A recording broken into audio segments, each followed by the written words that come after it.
വരുന്ന ഫെബ്രുവരി 1 മുതൽ പുകയില ഉൽപ്പന്നങ്ങൾക്കും പാൻ മസാലയ്ക്കും മേൽ പുതിയ നികുതി ഘടന പ്രാബല്യത്തിൽ വരും. നിലവിലുള്ള GST നിരക്കുകൾക്ക് പുറമെയാണ് കേന്ദ്ര സർക്കാർ അധിക എക്സൈസ് ഡ്യൂട്ടിയും ഹെൽത്ത് സെസ്സും ഏർപ്പെടുത്തുന്നത്.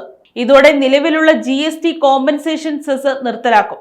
പുതിയ വിജ്ഞാപന പ്രകാരം പാൻ മസാല, സിഗരറ്റ്, മറ്റു പുകയില ഉൽപ്പന്നങ്ങൾ എന്നിവയ്ക്ക് 40% GST ബാധകമാകും.